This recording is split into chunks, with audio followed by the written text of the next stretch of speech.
Julian Assange, welcome to the project. G'day, Waleed. Tell us about your tour. Well, I understand that on February 18, I'm speaking at the Melbourne Town Hall, February 19 at the ICC in Sydney, and you can get tickets at thinkinc.org.au.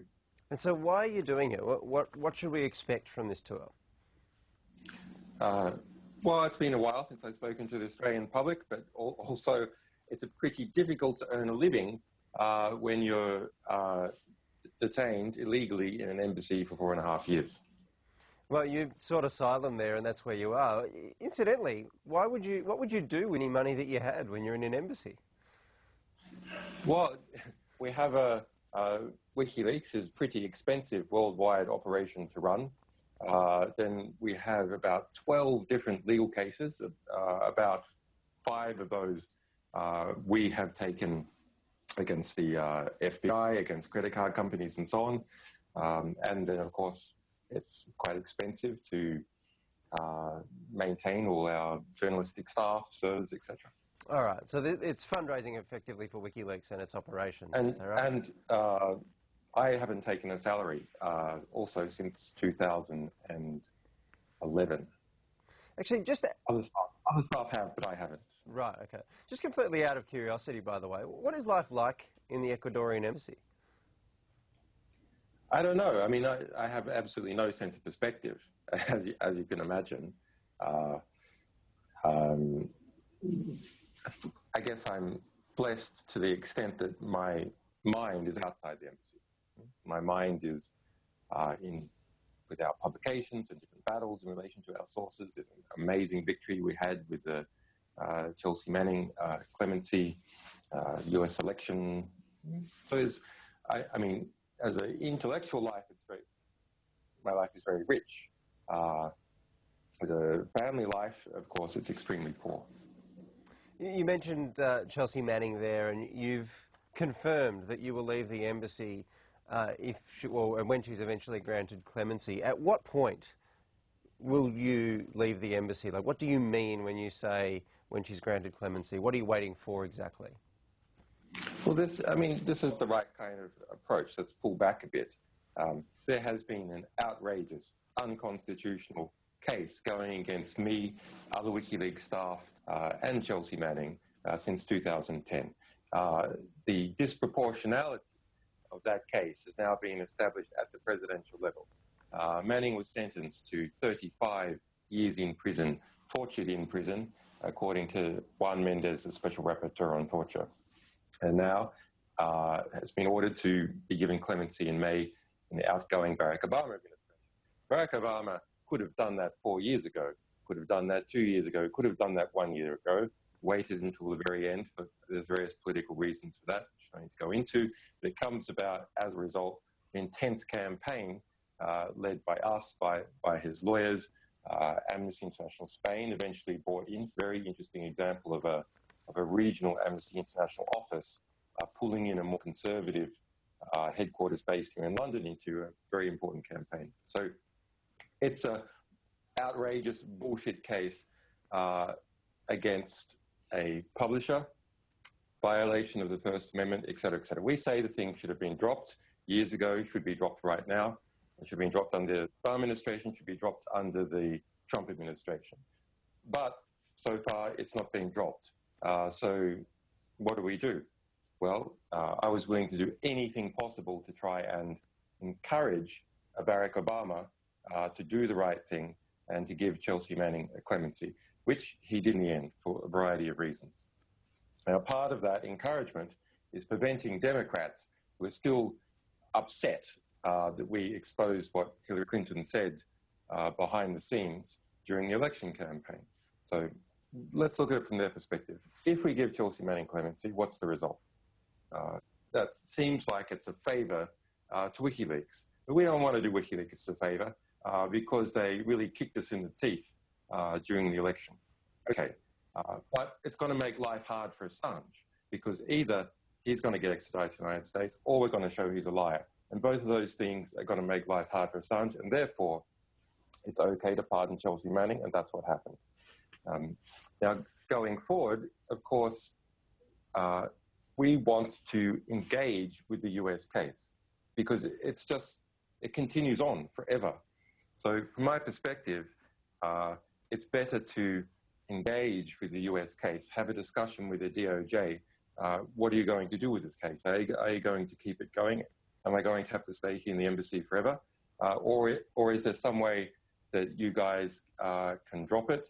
Or can we look at under what circumstances I would be extradited to the United States? So that's what we're trying to do. Right. So when you said that you would leave the embassy if Chelsea Manning was granted clemency, it sounds like what you really meant was you will leave the embassy if you can come to terms with them about your case. Nothing really to do with Chelsea Manning. In the end, Barack Obama, wanting, I guess, to look tough, said that that my offer had nothing to do with Chelsea Manning being granted clemency. So there's no quid pro quo. Manning's getting clemency. But on your side, you said that if Chelsea Manning was released, then you would leave. You would leave the embassy. She is, or at least will be. No, I didn't say that. I didn't say that. I said that I would accept extradition to the United States. Right. The same thing. So I don't understand why now it seems contingent on striking some kind of deal with the United States about their case against you. You didn't mention that before. Because I'm not an idiot. I'm not a complete idiot. We had a major strategic victory in liberating Chelsea Manning, the most significant alleged whistleblower in the last 10 years. Edward Snowden says that he was inspired by Chelsea Manning. So, look, I'm not an idiot. I understand that we have to do certain things to encourage the Democrats and in the Barack Obama administration to do the right thing, which they should have done anyway, without any kind of encouragement from me to do so. Now, I felt that they needed encouragement, so I've encouraged them. And of course, saying I'm willing to accept extradition doesn't mean I'm saying that I'm willing to be a complete idiot and throw all my lawyers away and so on. No, we're going to have a discussion with the DOJ about what that looks like. The ball is in their court to come forward to us. They haven't responded to our letter yet under the new administration and say, well, actually, we think we want to extradite you for this and this and this in this particular way. We make a commitment. Your rights were respected here and here and here and here. So that's the discussion we need to have.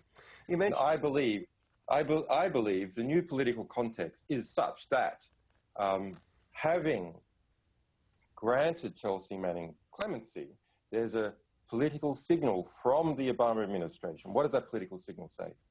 It says that the case against WikiLeaks was wrong.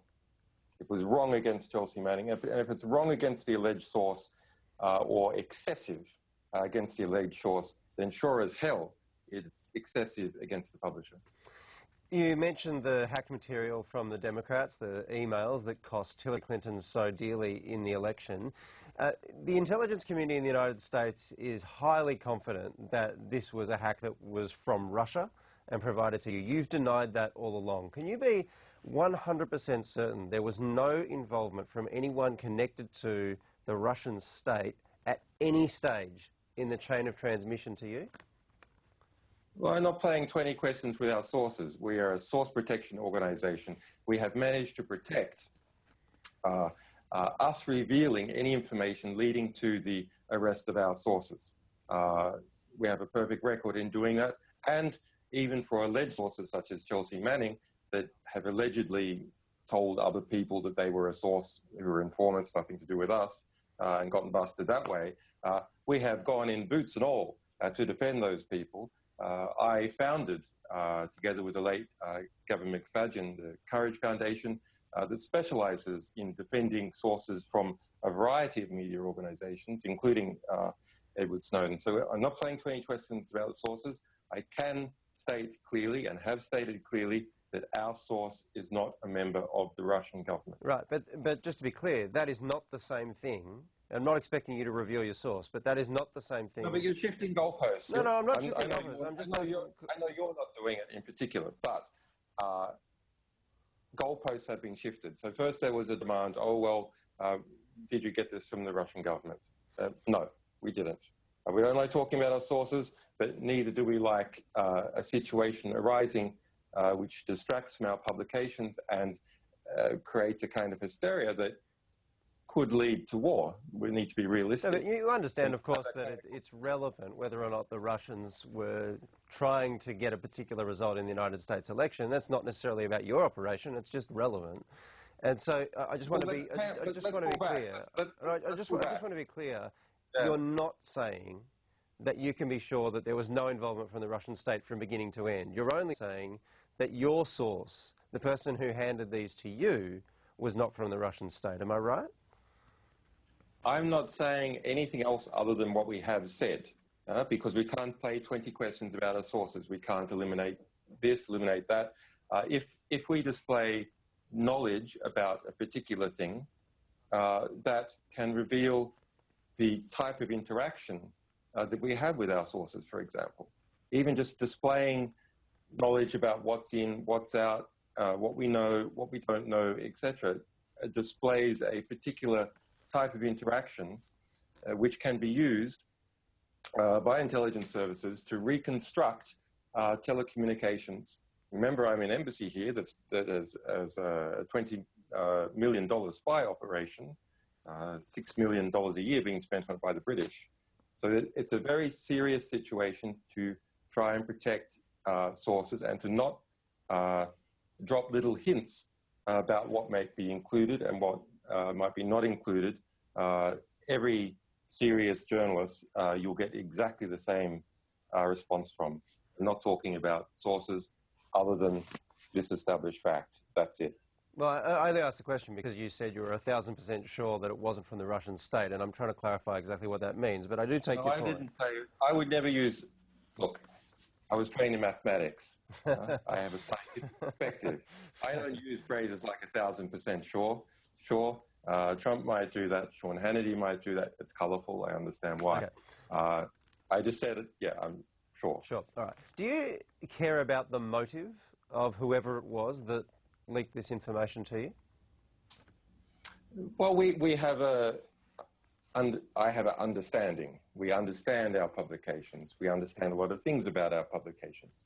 But in the end, that's not a question for us to talk about publicly because we're a source protection organization. It's fine for other journalists to speculate on that. That can be interesting. I always like people when they see official quoted by New York Times, for example. What official? Why is he coming there? Why does he need anonymity? Why does he need I understand that point, but I'm just interested in whether or not you care about their motivation. Are we talking about an official plant when you see official blah? And there's been a lot of that from the CIA in the past few weeks. That people should question it, talk about it. They can do that with us. It's fine, but it's not our place to kind of speculate or tell stories about who our sources are. No, I'm not asking you to tell stories about them. I'm just interested as a matter of principle for you. Do you care about what the motivation of the leaker in a case like this is? We care in a variety of different, it can vary, but we care, obviously internally, to understand what processes we're engaged in. It can help with verification and so on. So we have a rich understanding of our publications. But that's not something that we can talk about, obviously, because we're a source protection organization with a perfect record.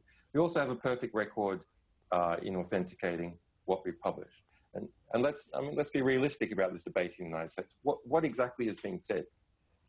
What is being said is that, that the words of Hillary Clinton that we published, her own words, and the words of her campaign manager, his own words, that is what flipped the election, their own words. The American people listened to their words and didn't like it. That's what's been argued about. Is it a strange situation that you find yourself in now, being someone who's celebrated by people who, like Donald Trump, previously said that you should have been executed, by being celebrated by Sarah Palin, Sean Hannity, those members on the right that once upon a time deemed you public enemy number one? It's pretty funny. I mean, I have mixed views about it. I mean, politics makes the impossible possible. politics made the impossible in jurisprudence terms of Chelsea Manning getting a pardon. That was politics. Politics also permits Sarah Palin, it's a big surprise to me, but permitted her to do the right thing. And it was the right thing to do. It was right for her to apologize, to say that I should be hunted down like the Taliban. It was big of her to do that. Why was it big of her to do that? Well, we had published her emails in 2008. We had published them. She was trying to avoid, it seems, the Alaskan Freedom of Information Act by having a private email account. We published that. She mentioned that in her apology. She also said that people should go out and see the Edward Snowden film. Very interesting, because Edward Snowden hasn't allegedly done them any favors in the election. So that's a very interesting shift of perspective about the relationship between the national security state in the United States and popular politics, popular Republican Party politics. She did the right thing. She did the right thing. She should be applauded for doing the right thing. Is it kind of hypocritical for those people to some of them, they're not particularly bad, but there's been some others in the new Trump cabinet. Is it kind of hypocritical for them to do that? Sure, of course. But on the other hand, they have moved forward into a better position to the position that they were in. And I think objectively, we can say that that was the right thing to do. Has it been hypocritical for Democrats in the United States to go from applauding our publications about Bush to being utterly savage and disgusting about our publications about Clinton? Of course it's hypocritical. That's politics. Julian Assange, I'm told we're rapidly running out of time. Just one final question. You're clearly not a fan of Hillary Clinton. Is it personal with you and her? No, it's not. She fit a particular position within the professional neoliberal establishment of Washington, D.C. I mean, that's like, if she wasn't in that slot, someone else would be in that slot. I have thought about this question. What do I think about Hillary Clinton as a person? Actually, I think she's a bit like me in some ways. She's a bit wonkish, you know, she's a little bit awkward. She likes a fight. She keeps going. In some ways, she's a bit like me, but so I think I would rather get along with her. On the other hand, there is something in particular that you can't quite get past. It doesn't matter what the personality is like. If someone is a war criminal, if someone has deliberately, intentionally, for political advantage, attacked and destroyed a state, in the case of Libya, which she led the effort to do that. Obama had opposed it, she pushed back. It ends up killing 40,000 people, winding back women's rights by hundreds of years in the Middle East. Those arms ended up being spread into Syria, leading to the Syrian catastrophe, which he also backed, etc. I think you have to say that crosses a line. That you can't kind of go, no, she's just kind of working it, she's doing her job, when the person is involved in intentionally, for political advantage, making a decision to kill tens of thousands of people. Now, it led to events that ended up killing hundreds of thousands of people, producing millions of refugees, destabilizing Europe and leading to Brexit. That's what it led to. But she wouldn't have known that. But she did know that it would quickly, within months, lead to the deaths of tens of thousands of people in Libya, and went ahead anyway. Julian Assange, thank you very much for joining us. Thank you, Aly.